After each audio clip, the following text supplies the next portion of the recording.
Hello and welcome to our Q&A on assured payment policies. My name is Aysha Patel and I'm the new business origination lead in the pension risk transfer team. Today I'm joined by Alexa and Bea, who are going to answer a few questions on APPs, a product that Legal & General launched back in 2019. So firstly, I'll turn to you, Alexa. Please can you tell us what an APP is and how it helps a pension scheme?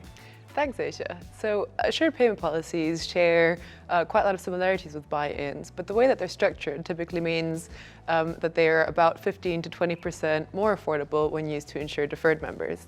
This means that trustees can take a meaningful de-risking step today, while buy-in affordability is not yet given. We think that APPs are most likely to be attractive to trustees and corporate sponsors of pension schemes that are looking for more certainty on both the cost and timing of their journey to full buy-in. Wow, that sounds really interesting. Can you tell me a bit more detail on how an APP works? Of course. So in exchange for an upfront premium, an APP pays a series of cash flows to a pension scheme that can either be fixed or inflation linked. And in this way, it is quite similar to a buy-in. But importantly, these cash flows under the APP do not vary with longevity risk and demographic experience. This basically means that the pension scheme passes investment and inflation risk to Legal & General, but it retains the longevity risk and demographic risk. Okay, so does that mean the longevity risk stays with the pension scheme indefinitely?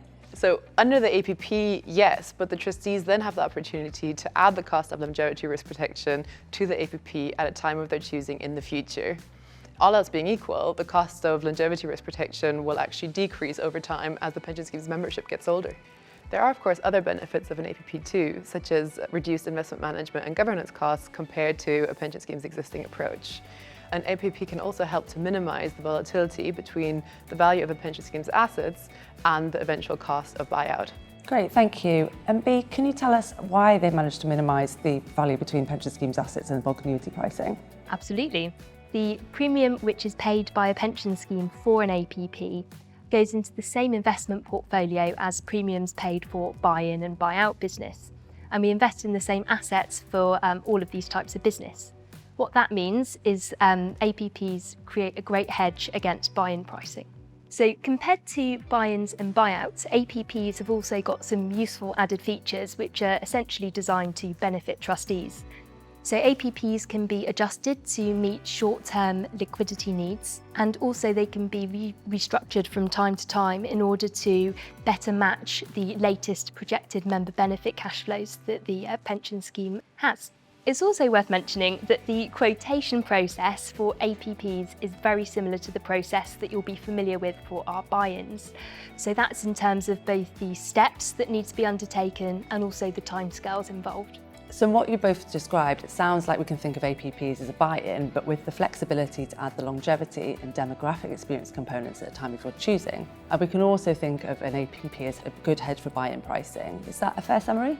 Yeah, absolutely, and that's certainly how many trustees that we speak to view APPs.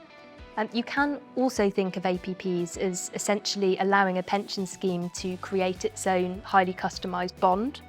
So the cash flows are very customisable and can be tailored to specifically that pension scheme's, say, inflation requirements, whether that's RPI 0.3, CPI, or even deferred increases which are aligned with national average earnings.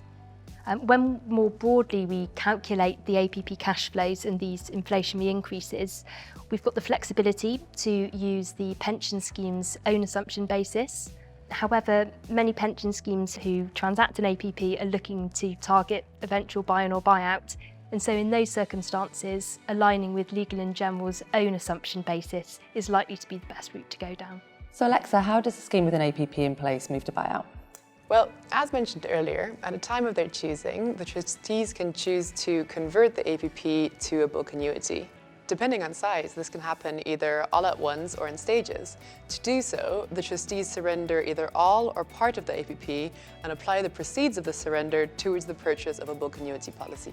As the APP already covers investment risk, any top-up payment necessary from the sponsor or the pension scheme will primarily be to cover the additional cost of longevity risk protection. To help pension schemes on their journey to full risk removal, Legal & General can also provide a conversion schedule as part of the initial transaction. This schedule essentially gives an indication of the top-up amount that might be required from the pension scheme to convert the APP into a bulk annuity. To date, we have already done 2 partial APP conversions, and this should give our prospective clients real comfort that the product works seamlessly at the point of moving to buyout. Great, thank you. And B, can you let us know what types of pension schemes it's appropriate for? APPs can work really well for pension schemes of any size who are looking to take risk off the table now, perhaps at a time where bulk annuity transaction isn't yet affordable. So smaller pension schemes for whom investment and governance costs may be disproportionately high could see APPs as particularly helpful in this regard. APPs are very flexible and so can be used in a variety of circumstances to meet a pension scheme's individual objectives. So our most recent APP transaction was in July, and that was a £925 million transaction covering both pensioner and deferred liabilities of one of our own pension schemes. And this APP was structured to fit around existing buy-ins that were in place. Another APP that we've written recently was covering just deferred members of a pension scheme and transacted alongside a pensioner buy-in. Ultimately, we can use APPs very flexibly to, in a cost-effective way, meet pension schemes' individual objectives. Thank you, B. It's been a brilliant session, and thanks to both. It's been a pleasure talking to you. I've just got one last question for you. Where would people find out more? Yeah, from us. So the PRT Client Solutions team is always happy to talk about APPs, both generally or given the specific circumstances of a pension scheme. So anyone who's interested is really, encouraged to just get in touch. Of course, we also have a website that contains a lot of information, both on APPs and our full suite of de-risking solutions. Great, thank you. That's been brilliant. And thank you for watching.